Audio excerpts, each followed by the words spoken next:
Pessoal, um bom dia para vocês.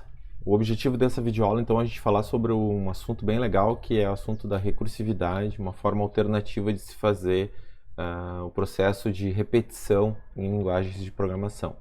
Então, nós vamos começar falando sobre o que é recursividade, né, e qual que é a posição da condição de parada que é necessária para a gente fazer funções ditas recursivas.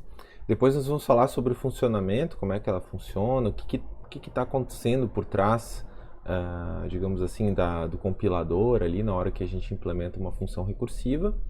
E aí depois a gente vai partir então para os clássicos exemplos, né? Então a gente vai ver algumas definições recursivas aí de fatorial, potência positiva e Fibonacci, e depois fazer uma ponderação aí sobre vantagens e desvantagens.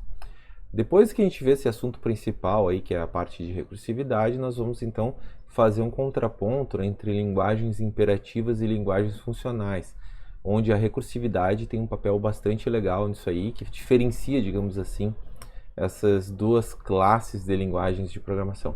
Claro que a gente aqui está trabalhando dentro da linguagem C, né? E a linguagem C é uma linguagem imperativa. Então a gente vai ver como que as linguagens funcionais, que seriam outros tipos de linguagens, usam a recursividade como mecanismo principal de repetição.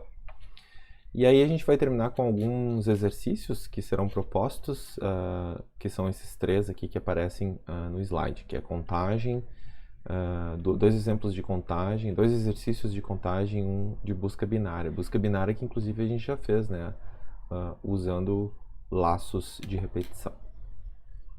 Bom, então começando a aula, a gente vai falar então sobre o que é recursividade, né?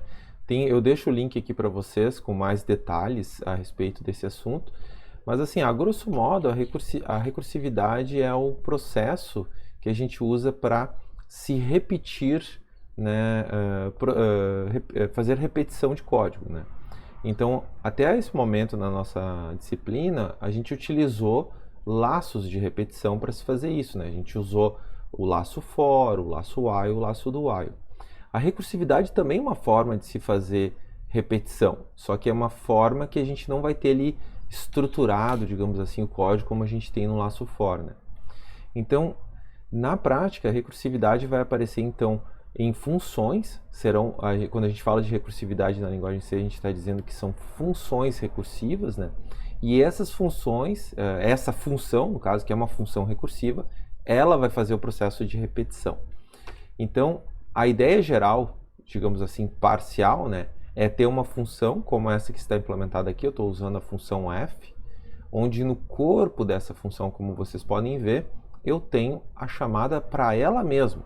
Isso quer dizer, então, que essa função está chamando ela mesma no corpo da sua implementação.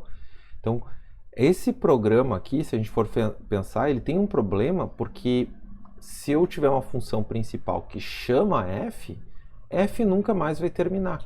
Porque cada vez que f for ser executada, ela vai chamar ela mesma, que vai chamar ela mesma, e que vai chamar ela mesma. E isso até para sempre, digamos assim, né? Claro que não vai ser para sempre, porque uma hora essas chamadas elas vão ficar muito volumosas e vai fazer com que o programa, né, o sistema operacional ali do computador, vai parar a execução, né, e digamos assim, encerrar o nosso programa, né, porque o nosso programa ele não pode ser executado infinitamente, né, utilizando uma função recursiva que uma hora os recursos de memória do computador ali vão terminar e aí o programa vai ser encerrado pelo sistema operacional. Então, a ideia geral completa, certo, de funções recursivas é eu ter uma função f, certo, que certamente essa função f vai receber um parâmetro, pelo menos um parâmetro, né? E é sobre este parâmetro que nós vamos fazer o que a gente chama de condição de parada. Então, toda função dita recursiva, que chama ela mesma, vai ter que ter um if lá dentro, certo? E esse if vai ter dentro da sua condição uma condição que, se verdade, termina a recursão. Ou seja, se for verdade essa condição de parada, a gente não chama mais a própria função, certo? Então, isso faz com que eu tenha um caso, que é a nossa condição de parada, que termina a recursão, ou seja, eu paro o processo de repetição. E caso contrário, né, caso a condição de parada não tenha sido atingida ainda, a gente chama f, Só que ao chamar f de maneira recursiva, que é a própria função, né? Olhem só, f chama f ainda. A diferença é que quando eu chamar f de maneira recursiva, eu modifico o parâmetro. Eu modifico esse parâmetro p para que ele vá em direção à minha condição de parada. Isso vai fazer com que um dia, né, com esse ir em direção à minha condição de parada, vai fazer que um dia eu atinja a minha condição de parada. E termina então a recursão. Então, toda vez que tiver a chamada recursiva, aqui eu tenho que ter uma modificação no meu parâmetro que eu estou passando para aquela função, de maneira que eu vá em direção a essa condição de parada. Se eu não fizer isso, por exemplo, se aqui eu tiver essa função f que recebe p, e na hora que eu chamar a função recursiva simplesmente passar p como parâmetro, não vai mudar nada, eu nunca vou atingir a minha condição de parada, porque o meu p não foi modificado, não tem como eu ir em direção a alguma coisa. Então, nesse caso aqui, ó, nesse exemplo aqui, eu estou decrementando o p de 1, né? P é um número inteiro, eu estou decrementando ele de 1, então a minha condição de parada pode ser bom, enquanto o meu p for positivo, por exemplo. Então, a hora que ele for negativo, eu atingo minha condição de parada, daí eu não chamo mais f, ponho aqui um código que trata aquele p igual a zero, por exemplo, ou negativo, ou seja, não faço nada a respeito disso, por exemplo, né? Então, essa que é a ideia geral. A ideia geral é eu ter uma função que chama ela mesma, mas dentro dessa função eu tenho uma condição que força a parada da recursão. Então, aqui tem um exemplo um pouco mais prático, né? Essa função aqui é uma função, a função f é uma função dita recursiva, e a função principal chama essa função recursiva f com o parâmetro 10. Então, o que a função f vai fazer? Ela recebe esse número inteiro e imprime ele na tela. Esse é o objetivo dessa função. E se o p for maior do que zero, a gente faz a recursão. Caso contrário, a gente não vai fazer a recursão, portanto vai parar, né? Então, efetivamente, esse programa aqui, ele vai imprimir, então, o valor 10, eu vou executar o valor 10 aqui, vou ver que o p é maior do que zero e vou chamar p de 9. Vou fazer 10 menos 1, vai dar 9, vou chamar f com o parâmetro 9. Esse 9 vai ser impresso na tela, vou verificar que ele é maior que zero e vou repetir esse processo através das chamadas recursivas até que o p valha zero. Quando ele valer zero, o printf vai imprimir o valor zero, eu vou ver que o p não é maior que zero e aí eu não vou chamar f, vou terminar a função f sem uma chamada recursiva, né? Então isso vai fazer com que eu termine a minha recursão e eu vou começar a retornar até eu chegar na função main. Então, a estratégia comum do emprego de recursividade, né, considerando isso que a gente acabou de falar, é que se a gente já terminou, né, primeiro a gente pergunta, a gente já terminou o processo de repetição? Se sim, a gente simplesmente retorna os resultados, né?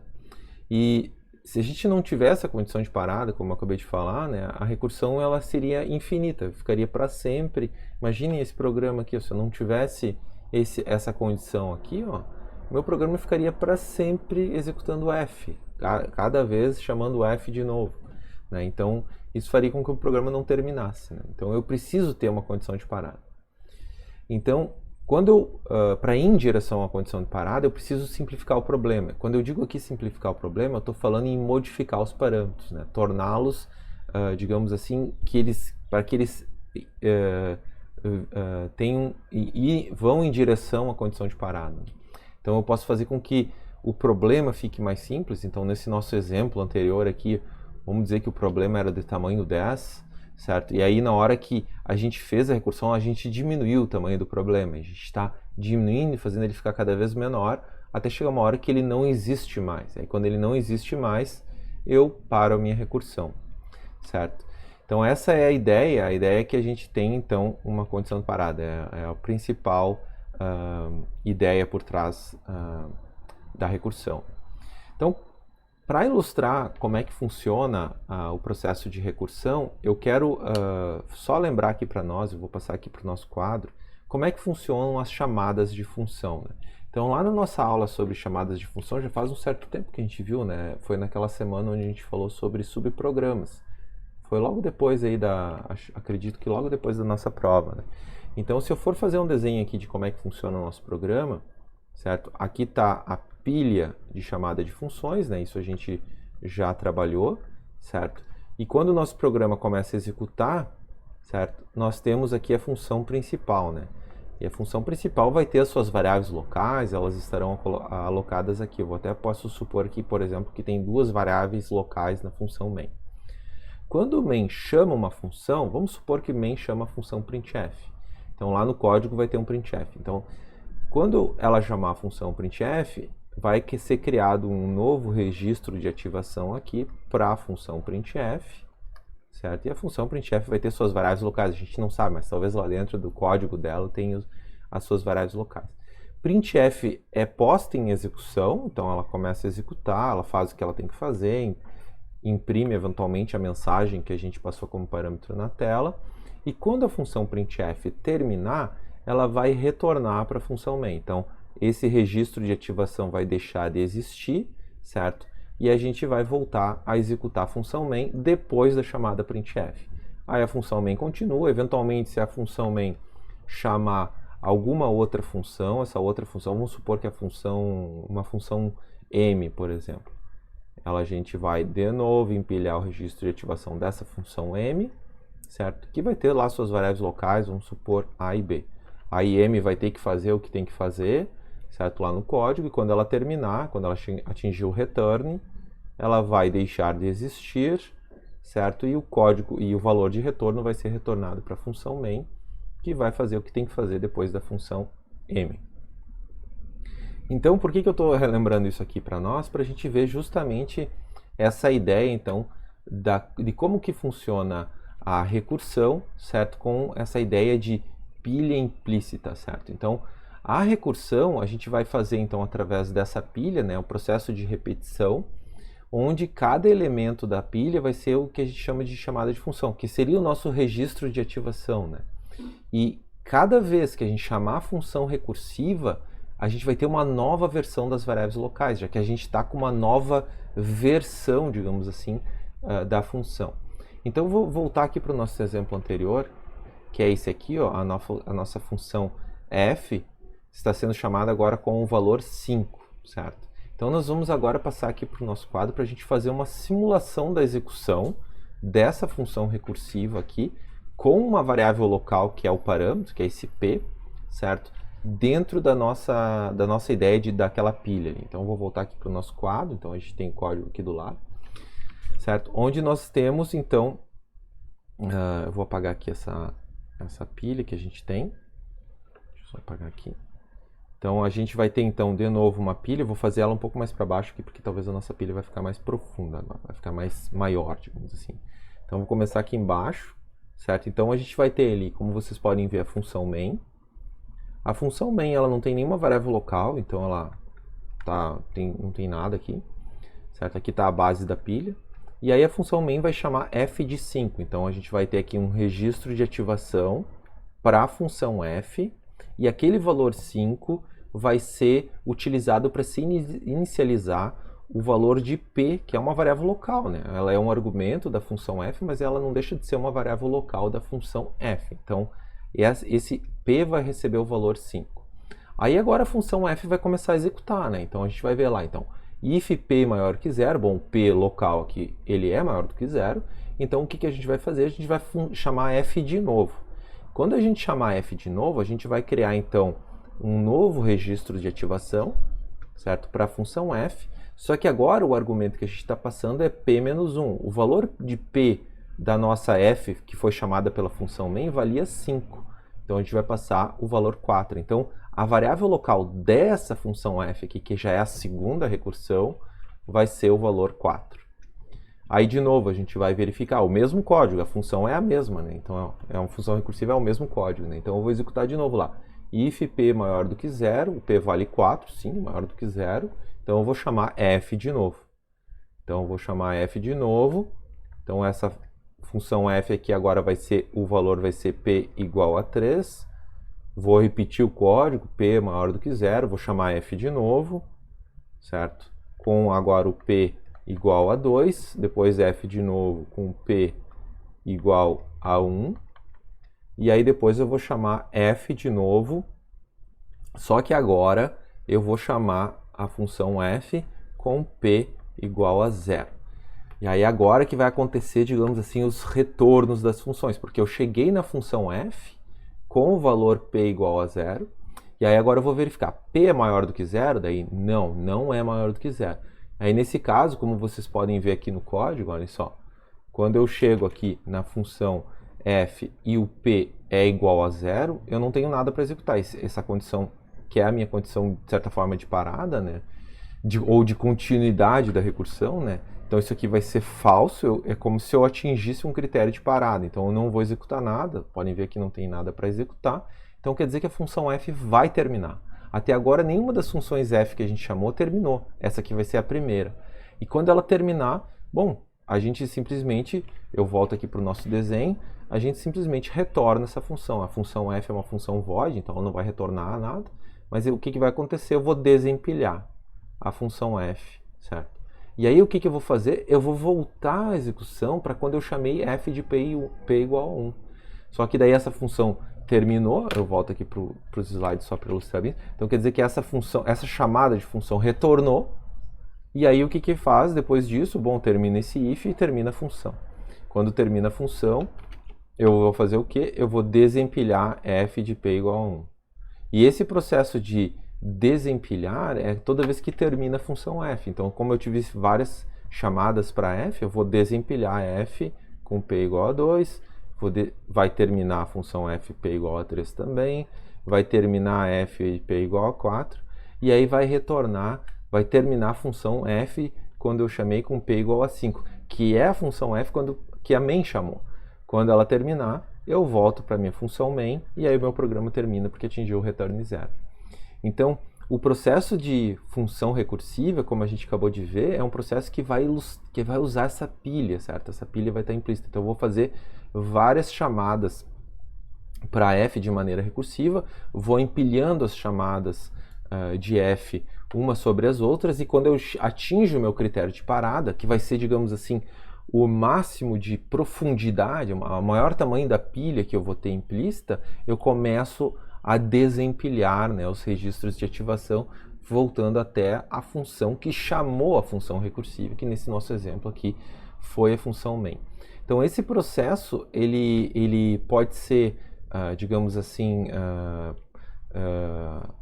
bem demorado, porque se eu tiver, por exemplo, se eu chamar f aqui de 10 milhões, eu vou ter 10 milhões de execuções recursivas da função f.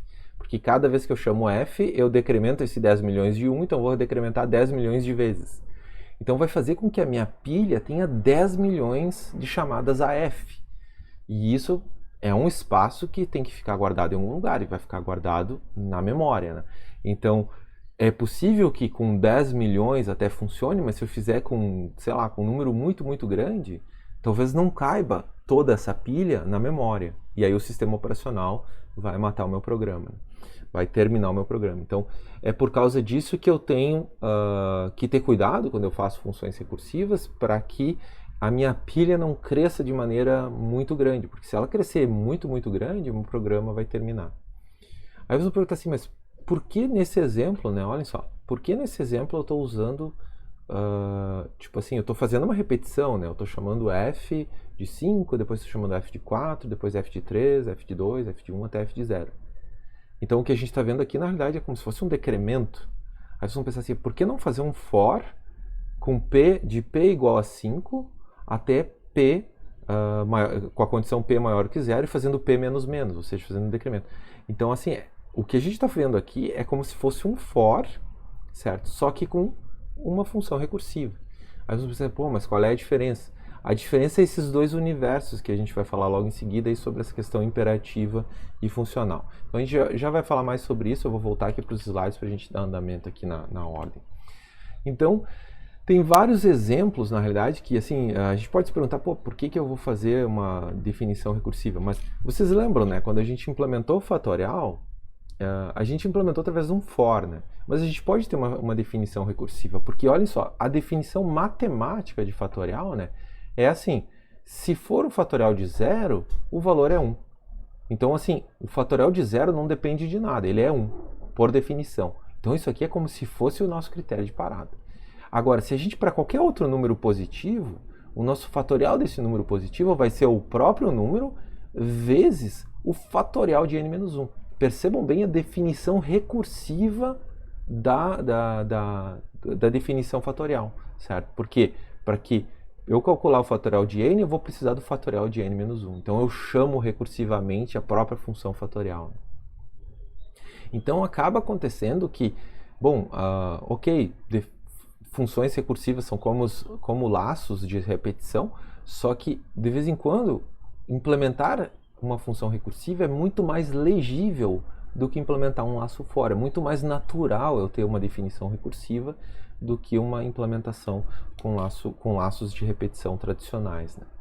Então, nesse caso aqui, a condição de parada é o nosso fatorial de zero, né, que vai ser 1, porque ele não precisa de nada, é a nossa condição de parada, né? E a definição recursiva aparece justamente no uso de fatorial aqui para se definir o fatorial de n. Então, se a gente for ver essa estratégia de fatorial de recursiva, a gente vai começar calculando o fatorial de 5. O que vai ser o fatorial de 5? Vai ser 5 vezes o fatorial de 4. O fatorial de 4 vai ser 4 vezes o fatorial de 3. O fatorial de 3 vai ser 3 vezes o fatorial de 2. E a gente repete esse processo até fatorial de 0. Quando chegar no fatorial de 0, aí a gente não faz mais a definição recursiva, a gente diz que o fatorial de 0 é 1. Então esse é o nosso critério de parada. Então a gente vai dizer, se o n for 0, ou for 1 também, porque fatorial de 1 também é 1, a gente diz fatorial de n é 1. Então essa é a nossa condição de parada. Caso contrário, a gente diz então que o fatorial de n é n vezes o fatorial de n menos 1. Então essa é a ideia. O código da função recursiva vai ser esse aqui, vai ser essa condição que vai ter o teste da condição de parada e caso contrário a gente faz a recursão. Então como é que fica a implementação? Vamos revisar junto aqui. Tem então a função main, que é a nossa função principal, que chama aqui fatorial de 4. Então a gente vai usar esse valor 4 aqui para inicializar o n. A gente vai ter uma variável local aqui, que digamos essa variável local, a fat, não vai ser o argumento, né, porque o argumento é o n, que a gente está passando como parâmetro. Essa fat vai ser a resposta, digamos assim, vai ser o valor de retorno, né? Então, se o n for igual a 0, aqui está o nosso critério de parada, a gente encerra a recursão dizendo que o fatorial é 1. Porque se o n for 0, o fatorial de 0 é 1. Então, a gente simplesmente diz fat igual a 1. E caso contrário, ou seja, a gente não atingiu esse critério de parada, a gente diz que o fat, que é essa variável local, é o valor do parâmetro, n, vezes o fatorial de n menos 1. Então, quando a gente olha esse código aqui, né, e aí depois que termina isso, depois que termina esse if else aqui, a gente retorna o fat, que vai ter o fatorial desse parâmetro, o fatorial de n. Então, quando a gente olha esse código aqui, a gente pensa assim, pô, mas esse código aqui é praticamente uma tradução praticamente direta dessa definição aqui matemática para o fatorial, né? Então, porque assim, a gente tem um teste que testa se o n é igual a 0, e se for, ele diz que fat igual a 1, e depois se o n não for igual a 0, né? Se for qualquer outro valor, aí a resposta é o n vezes o fatorial de n menos 1. Então, é o n vezes o fatorial de menos 1. Então, percebam bem que a definição recursiva, quando a gente vai implementar ela de maneira recursiva na linguagem C, é muito legível, certo? Ela é bem fácil de ver a associação ainda. Então, nós temos aqui, então, digamos assim, a implementação recursiva, né? Agora eu vou passar aqui para o nosso quadro para a gente fazer a simulação, né? Então, eu tenho aqui a função main executando, e o que a gente vai fazer? A gente vai fazer, então, a chamada para fatorial de 4. Então, eu vou executar aqui a função fatorial, certo? Essa função fatorial, ela vai ter o n igual a 4. Então, o n igual a 4. E aí a gente vai testar. O n é igual a 0? Não, não é igual a 0. Então, eu vou fazer o else, onde o else eu vou executar fat igual a n vezes fatorial de n menos 1. Para eu executar essa expressão aritmética n vezes fatorial de menos 1, eu preciso primeiro chamar a função fatorial, para eu obter esse valor para poder multiplicar com o n, que vale 4. Então, quando eu executar isso, eu vou chamar de novo fatorial, só que agora eu vou chamar fatorial com n menos 1, como vocês podem ver lá no código, né? Então, n menos 1, o meu n vai ser 3. E agora eu já estou na nova execução de fatorial.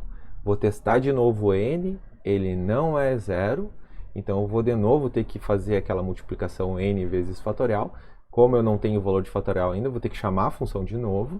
Então, vou chamar fatorial, e agora eu vou chamar fatorial com n igual a 2, certo? E aí eu vou testar, o n é igual a 0? Não é, daí eu vou fazer de novo a recursão, porque eu preciso obter o valor de fatorial de 1 para fazer n vezes o fatorial de 1. Então eu vou chamar fatorial de novo, e aí agora eu vou chamar fatorial com n igual a 1, certo? Porque eu passei ali o n menos 1, né? O n valia 2, aí eu passei 2 menos 1, fatorial de 1. E aí quando eu chegar no fatorial de 1, eu vou ver, n é igual a 0? Bom, não é igual a 0 ainda. Então eu vou de novo fazer a recursão, porque eu preciso fazer a expressão aritmética ali de multiplicação. Então agora eu vou chamar o fatorial de 0. E olha o que vai acontecer, vou chamar o fatorial de 0, o meu n vale 0, aí eu vou escutar n igual a 0? Sim, então fat igual a 1. Fat igual a 1, então tem a minha variável local fat valendo 1. Então todas essas, os outros registros de ativação tiveram fat aqui, ó, mas eles não tinham valor default, né? Podem ver que a declaração de fat lá está sem nenhum valor, né? Então está simplesmente sem, vamos dizer que está o valor que vai ficar lá na memória onde está esse fat, né? Mas bom, vamos voltar aqui para o caso onde tem fatorial de n igual a 0, né? Então a gente disse fatorial igual a 1, e aí a gente pula para o return e a gente retorna fat.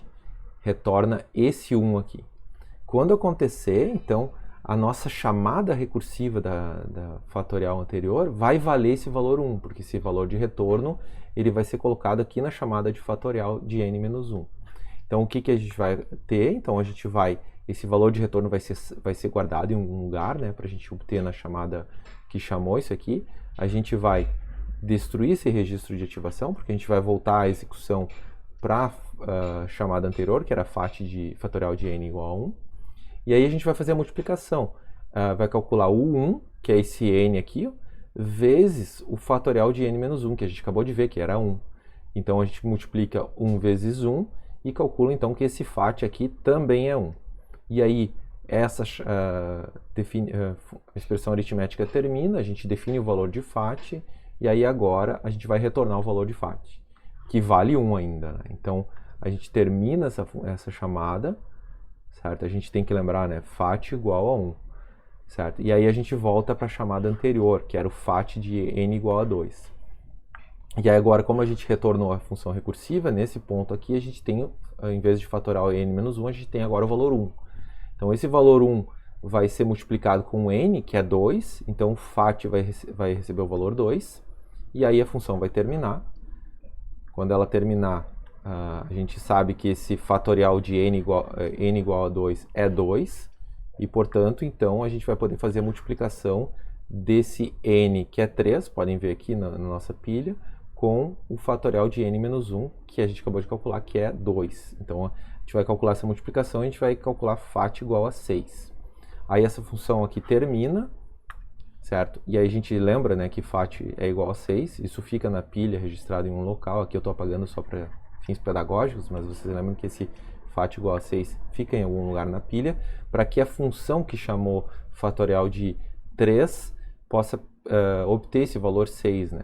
Então esse valor 6 é substituído aqui pela chamada da função, perdão, a chamada da função é substituída pelo valor 6, e aí a gente faz n igual a 4 vezes 6, então 4 vezes 6, 24, e aí a função fatorial que foi chamada pela função main termina, o valor de retorno dela é o 24, e aí a função main recebe o valor 24 aqui desse fatorial de 4, certo? A gente termina essa chamada.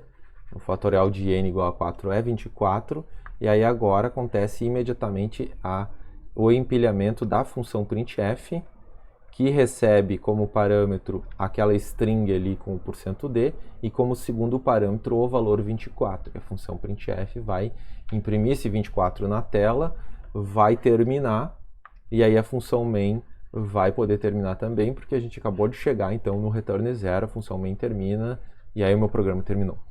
Certo? Então a gente fez aqui toda a simulação da pilha com a função recursiva. Só que aqui é diferente daquele exemplo anterior, porque aqui a nossa função recursiva ela retornou um valor. Ela retornou um valor inteiro aqui no nosso exemplo. Né? Então ela foi fazendo esses empilhamentos com chamadas recursivas, simplificando o parâmetro, porque o nosso n foi diminuindo, até chegar um momento, ou seja, foi indo em direção ao critério de parada. Chegou um momento que a gente chegou no critério de parada, e a gente começou a retornar a pilha até chegar na função que originou a chamada para a primeira função que é recursiva. Então, esse que é o funcionamento quando a gente tem uma função recursiva que retorna um valor, certo? Então, a gente tem que fazer a simplificação sempre, né? Tá aqui a simplificação do parâmetro para ir em direção ao critério de parada. Bom, aqui tem outros exemplos de funções recursivas, né? Nós temos aqui, então, a potência positiva. Então, quando a gente tem a operação de potência positiva, a gente tem aqui a definição matemática, né? Então, nós temos dois valores, o valor A e o valor B. E como é que está definida, então, essa operação de potência positiva? Ela vai ser o próprio valor A se o B for igual a 1, certo? Então, se esse B aqui for 1, o valor é A, a resposta é A. Então, aqui já está dando um indício de critério de parada. E a nossa definição recursiva aqui na implementação, na definição matemática, está por essa parte aqui, onde nós temos, se o B for maior do que 1, a gente tem que pegar o A e multiplicar ele pelo A elevado a B menos 1. Então, notem que esse termo aqui que está entre parênteses, ele é uma definição recursiva, porque a gente pode, através desse novo B que vai ser definido, a gente pode aplicar de novo aqui na condição inicial, né? Então, a gente pode ter um processo, uma definição, isso aqui é uma definição recursiva por causa disso, né? E o nosso critério de parada é quando B é igual a 1, porque quando B é igual a 1, o valor de A elevado a B é o próprio A, e aí eu não preciso mais do A B menos 1, né? Que a gente precisaria se o B for maior do que 1. Então, com isso, a gente consegue implementar isso na linguagem C, né, de maneira recursiva também. Então, claro que a gente pode fazer uma análise talvez mais detalhada aqui, né, e isso eu recomendo vocês fazerem. Então, quando vocês veem uma definição assim e peçam para implementar, vocês têm dois caminhos possíveis, né? Um caminho é implementar de maneira através de um laço for, e a outra forma é implementar através de uma função recursiva, né? Então, independente de qual é a estratégia, essas perguntas que vocês vão ter que fazer sempre, né? Sempre, né? Qual que é o critério de parada? Então, aqui, dada essa definição, qual que é o critério de parada e qual que é o critério para efetuar a recursão, né? Quando é que eu faço a recursão? E o que muda quando eu faço a recursão? Essas são as perguntas que a gente tem que fazer, né, para a gente entender como que vai fazer o meu processo de recursão.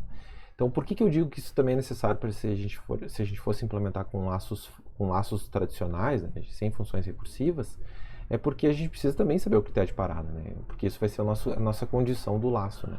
Então, aqui, esse critério de parada, quando a gente está trabalhando com funções recursivas, a gente tem que botar ali dentro de um if, né? Por exemplo, no corpo da função.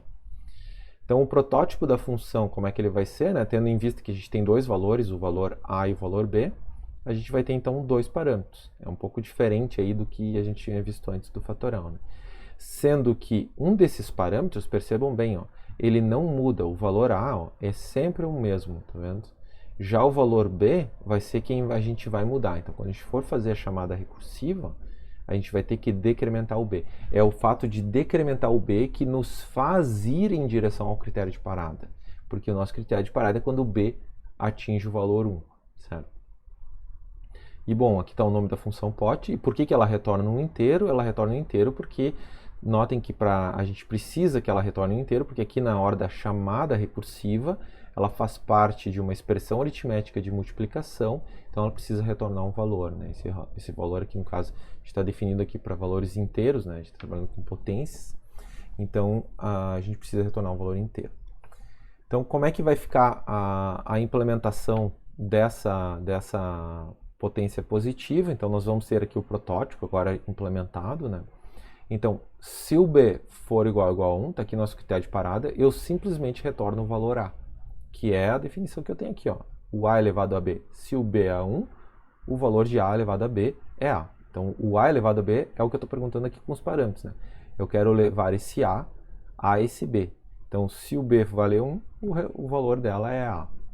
Caso contrário, então, aqui está a chamada recursiva. Ó. Então, eu vou fazer o a vezes, que é essa parte aqui, a função recursiva, POT, onde eu vou passar como parâmetro mesmo a, como eu falei antes, o a não muda, mas o segundo parâmetro, que é o b, ele tem que mudar, ele tem que ir em direção ao meu critério de parada. Né? Então, nesse caso aqui, eu decremento ele de 1, como está na definição aqui.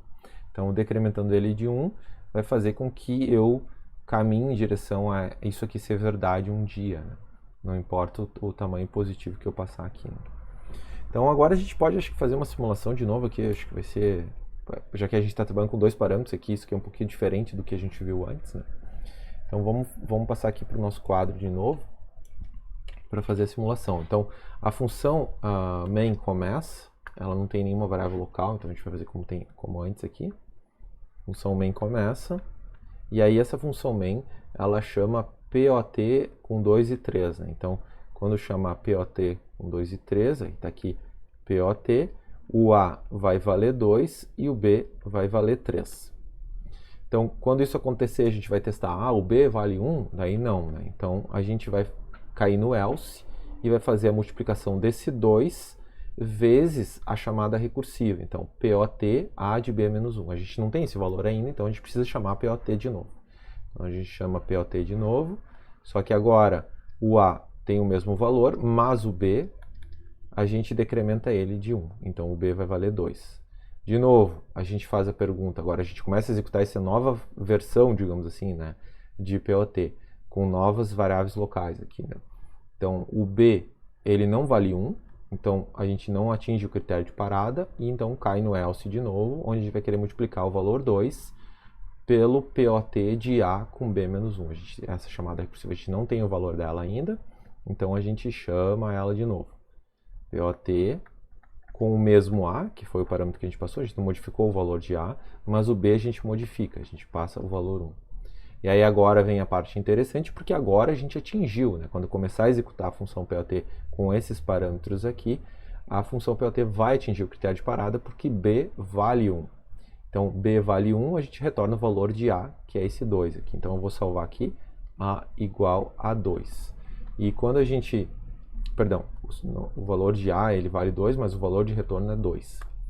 Então, ao fazer esse retorno de A aqui, a gente não está fazendo uma chamada recursiva, então a função POT termina, certo? O valor de retorno dela é 2, e aí o que eu vou fazer? Eu vou voltar então para a minha chamada de função da minha expressão aritmética anterior. Só que agora eu tenho o valor retornado por POT quando eu chamei A igual a 2, B menos 1, ou seja, B era 1. Né? Então vale 2 agora essa chamada de função.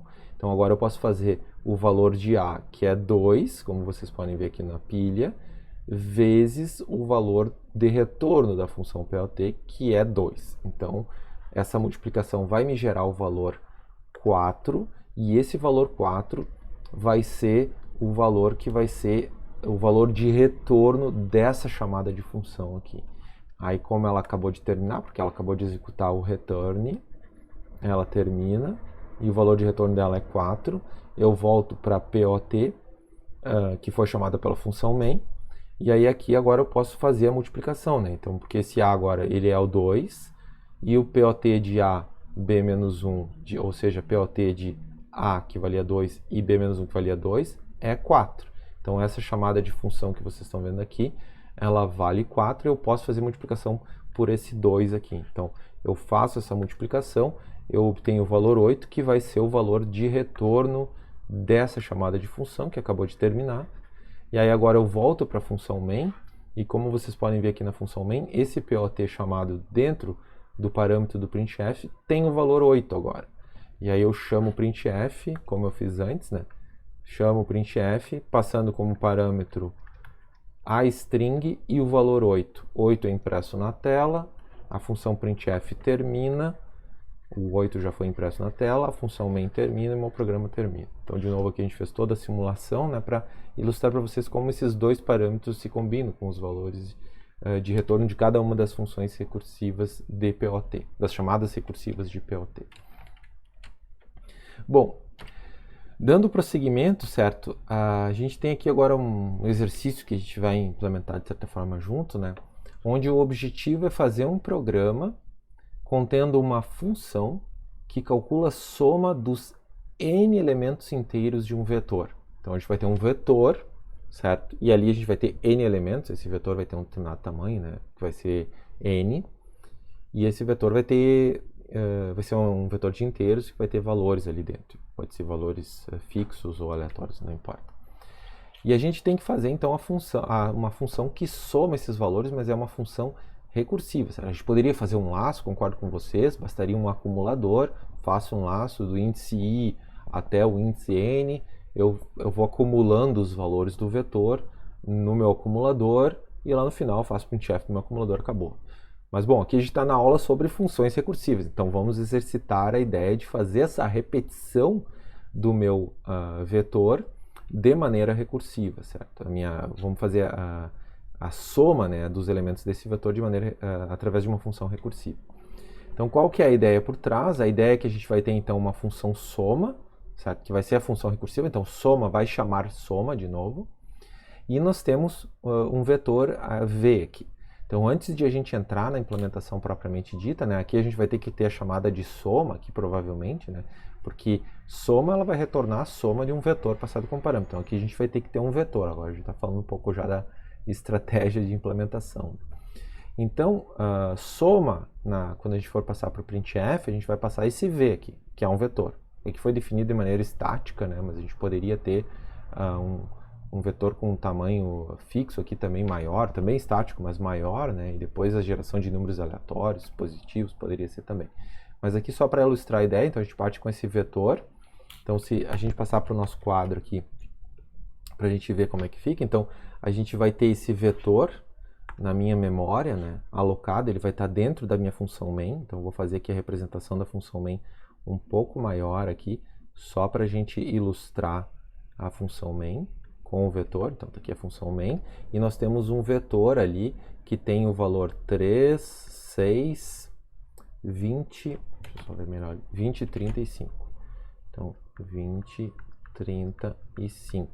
Então, esse aqui é o meu vetor v, certo? Eu vou botar aqui, v é igual a esse vetor aqui com 5 posições. Então, o v é um ponteiro, certo? E aí, o que a gente vai ter que fazer? A gente vai ter que passar esse vetor por referência para a função soma. E aí, qual que é a ideia? A função soma, então, vai receber na sua primeira chamada, então, aqui, soma, ela vai receber esse vetor inteiro. Então, ela vai receber um vetor, né, de 5 posições. Então, vai receber 3, 6, 20, 35. Então, a primeira coisa que a gente tem que perguntar quando a gente estiver fazendo a estratégia de implementação de soma é qual que é o critério de parada, né? Então, eu preciso, de certa forma, ter um segundo parâmetro de soma aqui para a gente saber quantos elementos a gente tem no vetor. Então, além de passar para a função soma, né, o vetor por referência, a gente vai passar também a quantidade de elementos, né? Então, a gente pode passar aqui, por exemplo, poderia ser n igual a 5. Certo? A gente pode passar também... bom, vamos começar só com essas duas informações. E qual que é a ideia? A ideia é que a cada vez que soma for ser chamada novamente, a gente vai reduzir o tamanho do meu vetor. Então, eu vou... esse valor 3, eu vou deixar ele numa variável local, vamos dizer que é a variável a aqui. Eu vou deixar ele nessa variável local a igual a 3. E aí, essa função soma aqui vai chamar ela mesmo, certo? Vai chamar ela mesmo aqui, soma. E essa função soma, na função recursiva, em vez dela passar todo o vetor, ela vai passar só 6, 20, 35. O meu n é igual a 5 aqui. E nessa função aqui, eu vou pegar esse valor 6 e vou deixar ele aqui como uma variável local aqui. 6. Vou chamar a minha função recursiva de novo, certo? Soma. E aqui eu vou chamar 20, 35, ou seja, essa função aqui chamou soma de novo, passando só os 3 últimos valores. O meu n, que é o tamanho do meu vetor, é 5, perdão, aqui era 4, né? Aqui era 5, aqui era 4 e aqui é 3, certo? E esse valor aqui eu deixo ele aqui também numa variável local, 20. Depois eu chamo soma de novo, só que agora eu passo então o meu vetor só com 2 posições, com 30 e o valor 5. O meu n agora só tem 2 elementos e o meu a eu vou deixar agora só com a cabeça da minha lista aqui, do meu vetor, ou seja, o valor 30. Chamo soma pela última vez, acho que vai caber aqui, né? Soma de novo, faço só, essa função aqui vai chamar soma de novo só com o valor 5 no meu vetor, e o meu n vai ser 1, e o meu valor de a, então agora vai ser só o 5. E aí aqui eu, de certa forma, atingi o meu critério de parada, né? Porque o meu vetor, ele só tem um elemento. Então, nesse caso aqui, não preciso mais chamar recursivamente a função, né? Porque eu cheguei com n igual a 1. E aí eu tenho agora, se vocês perceberem, o meu vetor, que antes estava em formato de vetor, né? Então eu tinha um v aqui para cada uma dessas, uma variável local aqui para cada uma dessas chamadas. Agora, em vez do meu vetor estar nesse v, ela vai estar espalhado na pilha, percebam bem, ó, o 3 está aqui, o 6 está aqui, o 20 está aqui, o 30 está aqui, o 5 está aqui. Então o que a gente tem que fazer agora? Na hora que a gente retornar, a gente vai ter que retornar acumulando valor, certo? Então a nossa chamada recursiva é a, o valor de a, mais a soma com os seus parâmetros. Então, essa soma aqui, quando a gente passou só um vetor com 5, com n igual a 1, ela vai retornar nessa posição aqui o valor 5. A gente vai pegar esse 5 que é retornado dessa função e vai acumular com o valor 30, porque aqui a gente tinha, então, aqui a gente não tem chamada recursiva, mas aqui a gente tinha, então, 30 mais o 5. Esse a mais soma aqui vai ser 20 mais 35, que é o retorno dessa função, certo? Aqui vai ser 6 mais 55, que é o retorno, 55 vem dessa função, que é 20 mais 35, e aqui é 3 mais 61. 61 que é o retorno dessa função aqui, que eu vou acumular com o 3, e aí essa função aqui, que foi a primeira função soma chamada pela função main, vai retornar então 64, que vai ser o valor passado para o printf. Então essa é a ideia. Então a nossa função recursiva é essa aqui, a nossa chamada recursiva é essa aqui, né, dentro dessa expressão aritmética, e o nosso critério de parada é quando o n for igual a 1, o que eu faço? Eu faço simplesmente o valor do retorno da primeira posição, que é o a igual a 5. Né? Eu pego o valor, a variável local a, ela sempre recebe da primeira posição do vetor, e aí depois eu faço o retorno desse valor a aqui, quando o meu n vale 1. Né? Então, se a gente for pensar assim num pseudocódigo aqui, eu vou implementar para vocês aqui no próprio quadro, certo? Se a gente for pensar no pseudocódigo dessa função soma, vou até escrever aqui em vermelho, vamos lá. Então eu vou ter então a minha função soma, ela vai retornar um inteiro, ela vai ter que receber o vetor, certo? Que vai ser um ponteiro para v, vai ter que receber um valor n aqui, que é a quantidade de elementos que tem nesse vetor. E se o n for igual a 1, eu retorno o valor da primeira posição. Deve ser o v de 0 aqui. Ou simplesmente asterisco v. Vocês poderiam também colocar simplesmente aqui asterisco v. Caso contrário, o que eu vou retornar? Eu vou retornar, então, o v de 0, que aqui eu não vou usar o a, né, mas a gente poderia fazer aqui assim, a igual a v de 0, pega o valor aqui, então eu vou substituir aqui o v de 0 por a, então aqui retorna simplesmente a, que é o nosso critério de parada, né, se o n igual a 1 retorna o valor de a, que é o valor da primeira posição, aqui só deixa eu diminuir aqui para vocês verem a integralidade aqui do código, assim, e se a gente não atingir o critério de parada, ou seja, o n ele é um valor maior do que 1, O retorno vai ser, então, o valor de A mais a função recursiva soma. E aí, o que eu vou passar como parâmetro? Eu vou passar o V mais 1, ou seja, eu vou fazer o meu V avançar, né? Porque inicialmente o V aponta para esse 3 aqui. Quando eu for chamar recursivamente aqui, eu vou ter que fazer o V apontar para esse 6. Depois o V apontar para esse 20, depois apontar para esse 30, apontar para esse 5, e aqui não vai precisar apontar porque não vai fazer chamada recursiva. E o N tem que diminuir de 1. Então notem que aqui é esse parâmetro aqui que está me fazendo ir em direção ao meu critério de parada, já que o N começa com um valor 5, né? Então eu estou fazendo N-1 cada vez que eu faço a recursão. E por que eu faço o V mais 1? Lembrem bem, isso aqui é a aritmética de ponteiros, né? Eu estou fazendo o meu V ser incrementado de 1, ou seja, ele vai ser incrementado de 4 bytes lá no meu endereço de memória, vai fazer com que eu aponte para a segunda posição. Sempre para a segunda posição a partir do V recebido, né? Então esse V é como se fosse avançando lá na memória cada vez que eu faço a recursão. Então aqui é uma mescla de implementação de função recursiva com um pouco de aritmética de ponteiros. A gente não precisaria fazer essa aritmética de ponteiros, a gente poderia ter uma implementação alternativa aqui também, onde o V não mudaria, a gente não precisaria fazer o V mais 1, mas aí a gente precisaria de um índice que teria que ser incrementado a cada vez que eu faço as iterações. Mas essa implementação através da aritmética de ponteiros, ela ilustra então essa intersecção de conhecimentos da nossa disciplina. Mesmo assim, para deixar vocês bem tranquilos, né, eu vou fazer aqui então uma implementação sem a aritmética de ponteiros, então eu vou ter o meu int soma, o protótipo vai ser o mesmo, né, vai ser int asterisco v int n. Bom, não vai ser exatamente o mesmo porque eu vou precisar também de um parâmetro i, certo?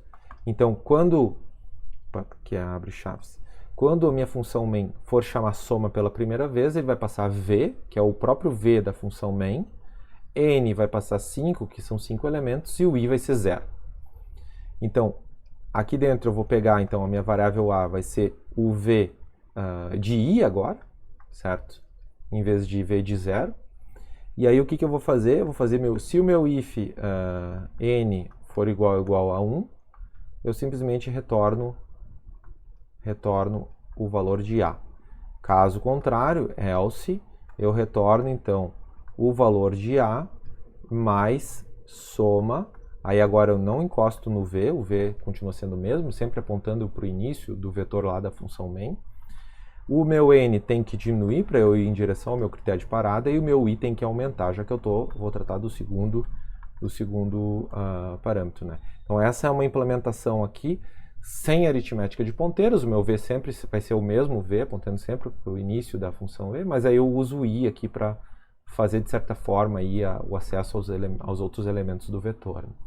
Eu prefiro a versão com aritmética de ponteiros porque ela ilustra justamente a intersecção de conhecimentos. Então, eu espero que vocês entendam bem como fazer essa aqui, porque essa aqui mostra que toda aquela parte de aritmética de ponteiros foi bem absorvida por vocês. Aí.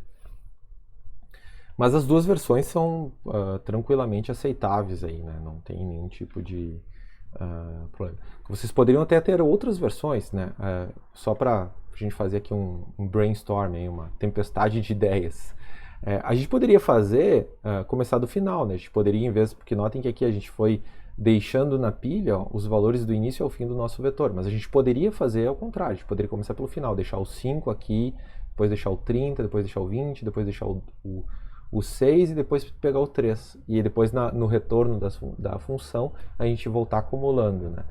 Daria na mesma, digamos assim, do ponto de vista matemático, né? Talvez a aritmética fosse um pouco diferente, mas enfim, o resultado vai ser o mesmo, né? Então, existem na realidade outras estratégias, né? A gente poderia implementar com outros tipos de função recursiva. Por exemplo, a função soma, em vez dela somar dessa maneira, ela poderia, por exemplo, quebrar o vetor em 2 e aí fazer a soma da primeira metade do vetor, depois da outra metade do vetor e depois juntar o resultado. A gente poderia ter E cada vez que a gente executa a soma, ela divide o vetor em 2 pedaços. Poderia fazer assim também.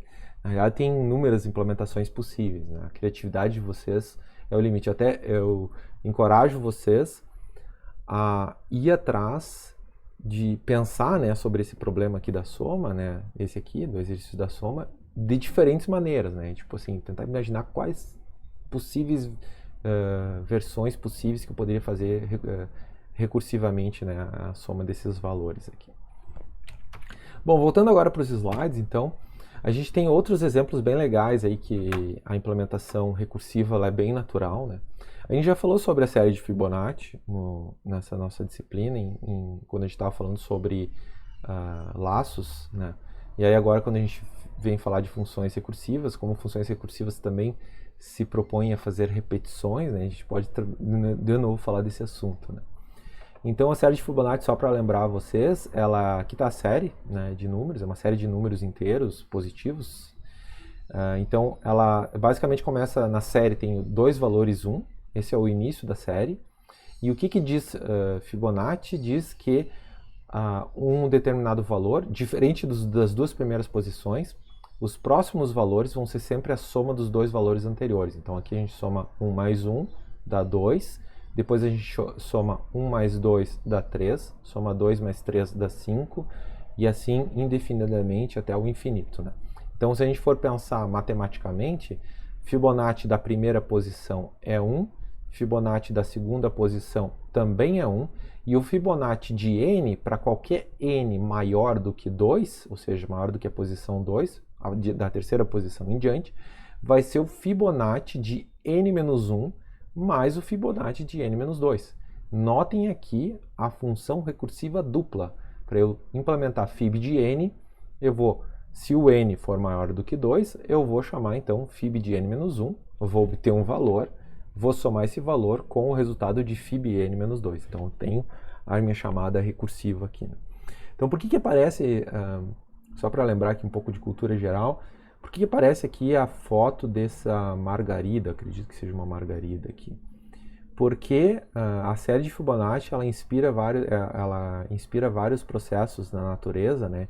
Então, aqui nós temos a parte central da flor aqui, né? E vocês podem ver que tem um padrão aqui que segue aqui no desenho. Até posso dar um zoom aqui, se eu consigo dar um zoom aqui para vocês verem melhor.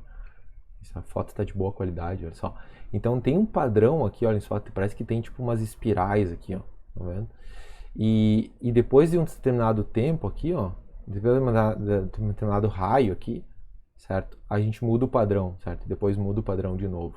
Então tem vários processos assim, se vocês pegarem, tem um tipo de, acho que é de couve, uma coisa assim, que tem também espirais, e essas espirais, elas conseguem ser explicadas pela série de Fibonacci.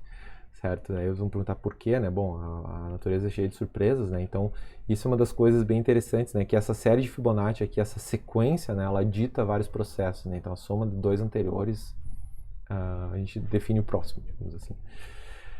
Bom, então, como é que a gente vai pensar numa função recursiva para isso, né? Para implementar essa série de Fibonacci? Lá a gente viu uma forma de implementar através de laços for, né? Na nossa definição recursiva, a gente vai ter o nosso Fib de n, esse é o que a gente quer calcular. Então, a nossa implementação da função Fib só tem um parâmetro, que é esse n. E se o n for 0 ou for 1, por que eu estou usando 0 aqui, não primeira posição, segunda posição? Porque na linguagem C a gente começa com os valores 0. Mas aqui, vocês poderiam aqui, por isso que aqui a posição começa em 0, também não está começando em 1. É por causa dessa nossa influência da linguagem C. Mas vocês poderiam fazer igual aqui também, como tem nessa definição aqui, é só um detalhe. A primeira posição, segunda posição, a única diferença é que aqui a primeira posição é 0. Então, se o n for 0 ou for 1, o valor é 1. Então, aqui é o nosso critério de parada, ó, critério de parada. E, caso contrário, o nosso critério de recursão, né, é quando o n é maior do que 1. Se o n for maior do que 1, ou seja, for diferente de 1, maior do que 1, ou seja, 2, 3, 4, né, são números inteiros, aí eu faço a definição recursiva aqui, que eu calculo o n-1, calculo o n-2, vou obter Fib de cada um desses valores e vou somar, certo? Por isso que aqui nós temos essa expressão aritmética de soma. Então, como que isso vai ficar na nossa linguagem C? Nossa função main simplesmente chama Fib de uma determinada posição da nossa sequência, que é no caso a posição 6, e a gente recebe o valor n aqui.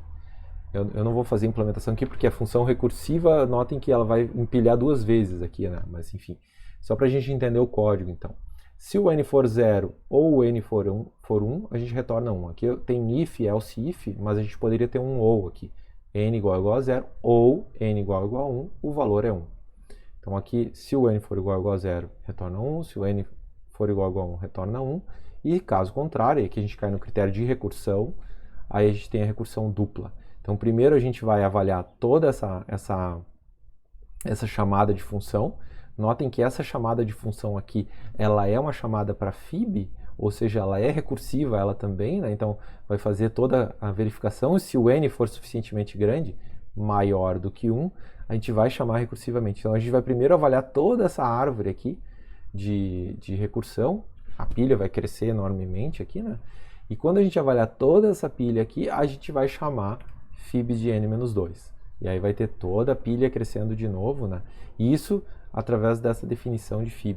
Então, a recursão dupla aqui faz com que a gente calcule várias vezes o mesmo valor, né? Porque a gente vai calcular fib, vamos supor que a gente chamou fib de 6 aqui, certo? Então, a gente vai cair, o n não vai ser 0, não vai ser 1. Então, a gente vai cair fib de n-1, a gente vai calcular fib de 5 e depois fib de 4. Só que para calcular o fib de 5, a gente vai precisar do fib de 4. Então, quando a gente estiver calculando o fib de 5 aqui, a gente vai calcular o fib de 4. Aí a gente vai ter o valor, etc e tal, esse valor vai acabar aparecendo aqui, vai ser contado, né, para aparecer aqui, e aí a gente vai calcular o fib de 4 de novo. A gente poderia reaproveitar, né? Então, esse reaproveitamento seria o que a gente chama de programação dinâmica, né? Para aqueles que forem avançar mais em algoritmos, vocês podem ver que existem várias estratégias para otimizar essa execução recursiva aqui, né? Bom, falando agora um pouco sobre vantagens e desvantagens aí desse processo, né? Então, as vantagens que eu diria da recursão, né, de funções recursivas em relação a laços, né, como a gente viu, tem uma relação bem próxima aqui, é que o código é mais compacto. Eu chamo a atenção para vocês aqui da própria implementação de fib, né? Olhem como é simples, né? E como é muito próximo dessa definição matemática, né? Mesma coisa para o nosso fatorial, né?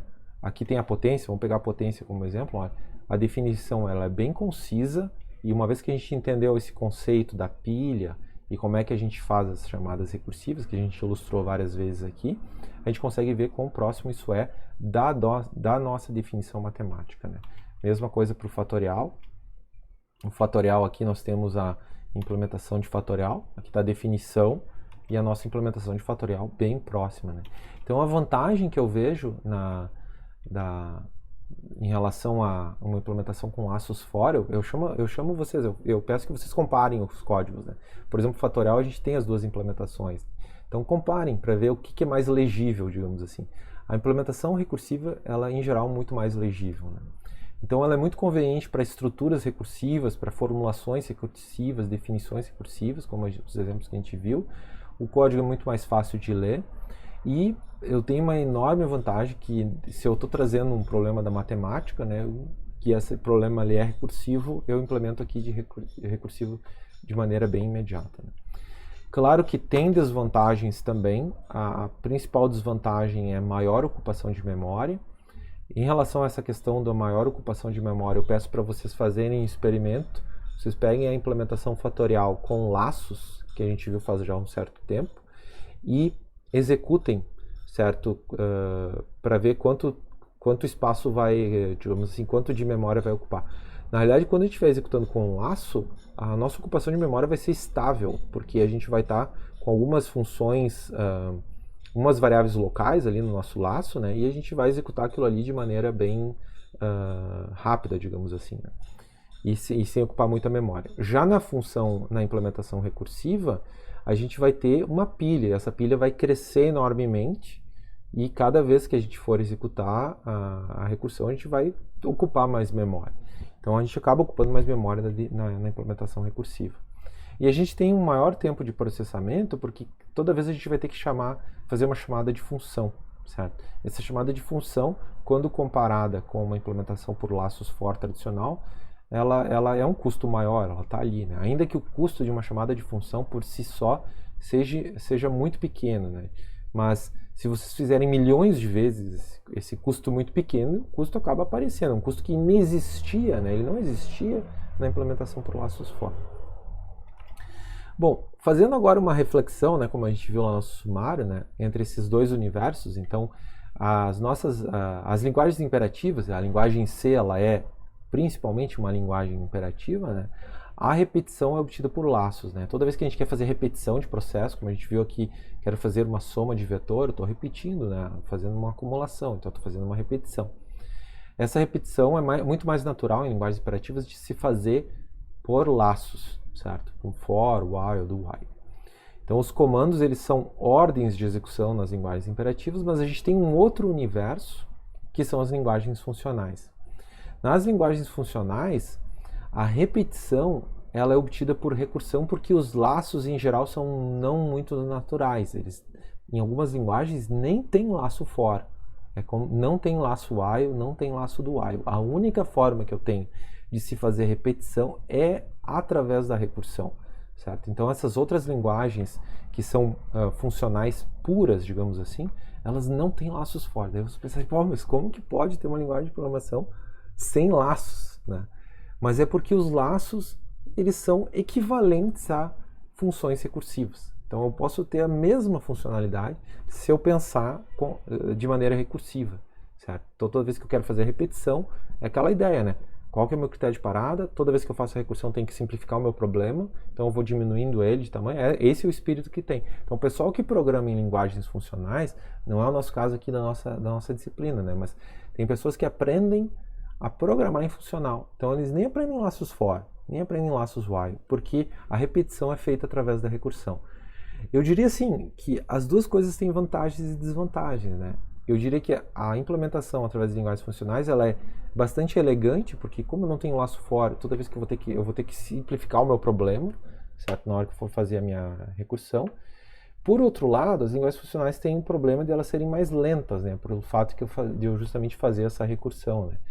Hoje em dia, os computadores são todos arquiteturas von Neumann, e a arquitetura von Neumann é processador, memória, então, e o computador obedece ordens de execução. Então, as linguagens imperativas, elas se adequam mais à arquitetura dos computadores, né? Porque os computadores recebem ordens. As linguagens funcionais, como elas não têm ordens de execução, entre aspas, né? Eu estou fazendo um processo mais abstrato, eu preciso ter alguém no meio do caminho entre o meu programa e o meu computador que faz a tradução aí para as ordens de execução. Então as linguagens funcionais têm essa desvantagem. Mas são implementações bem interessantes. Eu não diria para a gente escolher um lado aqui, né? A ideia é a gente aproveitar o melhor dos dois mundos, né? Então, muitas linguagens mais modernas, eu não estou aqui falando da linguagem em si, eu estou falando de linguagem de programação de maneira mais geral. As linguagens mais modernas que surgem, vocês já devem ter ouvido falar aí de Python, essas linguagens mais de scripts, né? Python, linguagem R, linguagem Bash, linguagem de script. As linguagens mais modernas, elas tentam trazer esses dois universos juntos. Elas são linguagens ditas multiparadigmas. E eu acredito que essa mistura ela é bem positiva, né? Porque faz a gente pensar de diferentes formas e aumenta o nosso ferramental assim para usar a nossa criatividade na hora de programar.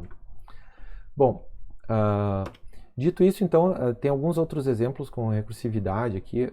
Por exemplo, posso fazer contagens. Por exemplo, eu tenho um número inteiro, seja ele qual for, e eu quero calcular a quantidade de dígitos dele.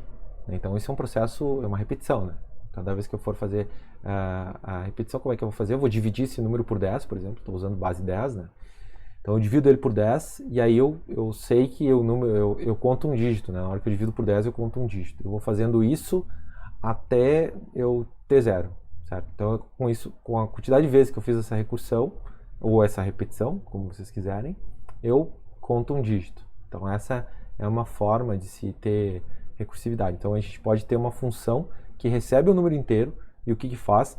Acumula 1 e divide o número inteiro por 10 para fazer a recursão.